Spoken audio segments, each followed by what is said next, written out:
اما یبلغن عندک الکبر احدہما او کلاہما، اگر ان میں سے کوئی ایک یا دونوں تمہارے پاس بڑھاپے کی عمر کو پہنچ ہی جائیں، اما یبلغن عندک تمہارے پاس پہنچ جائیں اگر ان میں سے احدہما ان میں سے کوئی ایک او کلاہما یا دونوں، تو اب دیکھیے احکام کیا ہیں بوڑھے والدین۔ فلا تقل لہما اف، نمبر ایک انہیں اف تک مت کہو۔ اف کیا ہے؟ بڑی چھوٹی سی شے، کوئی حقارت آمیز شے، ناخن جو تراش دیے جاتے ہیں ان کو بھی اف کہتے ہیں۔ اتنی سی چھوٹی بات بھی ان سے نہ کہو کہ ان کی گستاخی جو ہے اس درجے میں ہو رہی ہو، جیسے کہ یہ تراشے ہوئے ناخن ہے، اس درجے میں بھی کوئی گستاخی ان کے سامنے نہ کرو۔ فلا تقل لہما اف، اف ہے آپ پر۔ ہمارے ہاں یہ لفظ اف زیادہ استعمال نہیں ہوتا، تف استعمال، تف ہے تم پر، تف ہے آپ پر، نہیں، ہرگز نہیں۔ اف لکما وما تعبدون، حضرت ابراہیم علیہ السلام نے فرمایا تھا، سورہ انبیاء میں ہے موجود یہ اف لکما۔ سورہ احقاف میں جو سرکش اولاد ہوتی ہے ان کے بارے میں کہا گیا وہ اپنے والدین کو اف لکما، آپ پر تف ہو، نہیں۔ لیکن یہاں جو حکم ہے فلا تقل لہما اف، انہیں اف تک نہ کہو۔ نمبر دو ولا تنہرہما، کبھی انہیں جھڑکنا مت۔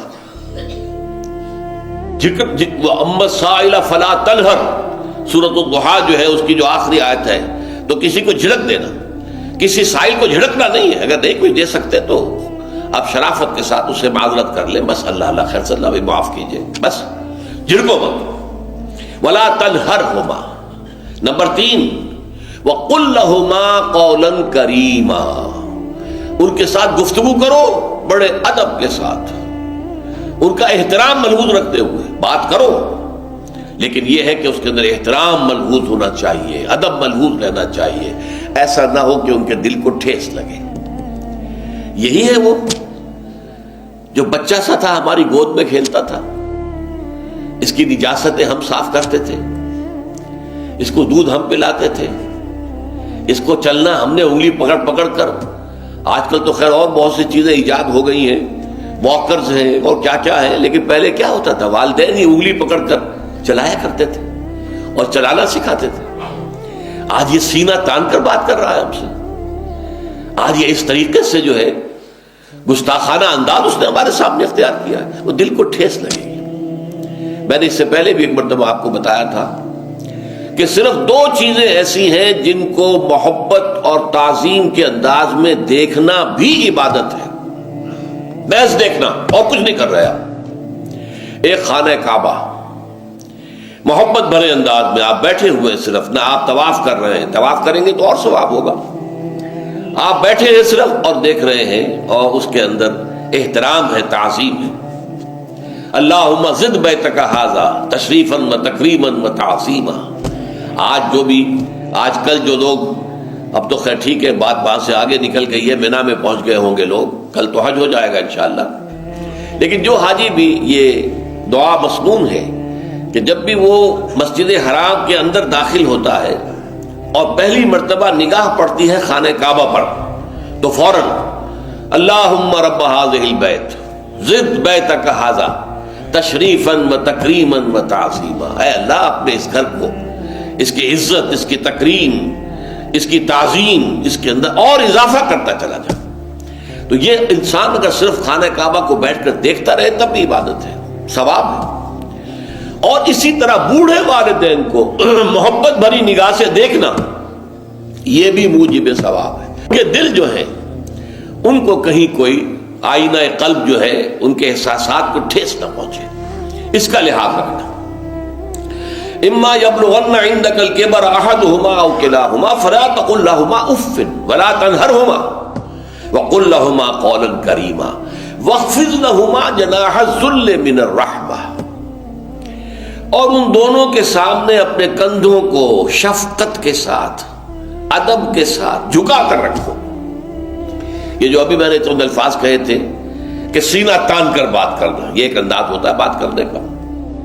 ایک یہ ہے کہ آپ بات کر رہے ہیں والدین سے، والدہ سے، والد سے، لیکن جھکے ہوئے، کندھے جھکائے ہوئے۔ اب یہ بھی دو ہی باتیں ہیں یا والدین کے سامنے کندھے جھکانے ہیں، یا پھر حضور سے کہا گیا ہے اے نبی آپ اہل ایمان کے لیے وخفض جناحک للمؤمنین، یہ مومن جو ایمان لائے ہیں ہمارے نیک بندے ہم پر، چاہے وہ غریب ہے، فقیر ہے، چاہے وہ غلام ہے، مسکین ہے، آپ اپنے کندھے ان کے سامنے جھکائیے۔ یہ بہت بڑی بات ہے جو کہی گئی ہے محمد الرسول اللہ صلی اللہ علیہ وسلم سے۔ آپ ان کے سامنے وخفض جناحک للمؤمنین، اہل ایمان کے لیے اپنے کندھے جھکائیے، جھکا کر رکھیے، ان کا احترام کیجیے۔ حالانکہ اصل احترام تو حضور کا ہے، وہ تو جب ہم پڑھیں گے سورہ حجرات تو جا کے معلوم ہوگا کہ کس درجے احترام ملحوظ رہنا چاہیے حضور کا صلی اللہ علیہ وسلم۔ لیکن یہاں نوٹ کیجئے وَخْفِضْ لَهُمَا جَنَاحَ الذُّلِّ مِنَ الرَّحْمَةِ، اور اس سب کے بعد بھی وَقُلْ رَبِّ ارْحَمْهُمَا كَمَا رَبَّيَانِي صَغِيرًا، اور یہ دعا کرتے رہا کرو اے رب ہمارے ان دونوں پر، میرے والدین پر رحمت فرما، رحم کر، جیسے کہ انہوں نے مجھے پالا پوسا جبکہ میں چھوٹا سا تھا۔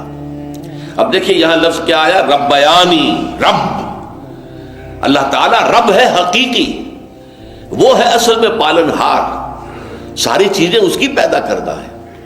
ماں باپ کے دل میں بھی محبت اور شفقت تو اسی نے ڈالی ہے، ماں کی چھاتیوں میں دودھ تو اسی نے بنایا، پیدا کیا ہے، تو اصل رب تو وہ ہے۔ لیکن اس کی ربوبیت کا ظہور جو ہو رہا ہے عالم واقعہ میں، عالم مادی میں، وہ والدین کی ربوبیت ہے۔ والدین پال رہے ہیں، پوس رہے ہیں، اپنی راتوں کی نیندیں حرام کرتے ہیں، بچے کو تکلیف ہے تو والدین نہیں سو سکتے، کوئی اور معاملہ ہے تو اس ظاہر بات ہے کہ ان کا آرام چین بالکل حرام ہو جاتا۔ یہ ہے در حقیقت۔ اب ان کا بدلہ کیا چکا سکتا ہے آدمی؟ میں نے بار عرض کیا ہے کہ شکر جو ہے وہ شکر کا تقاضا یہ ہے کہ انسان حق ادا کرنے کی کوشش کرے۔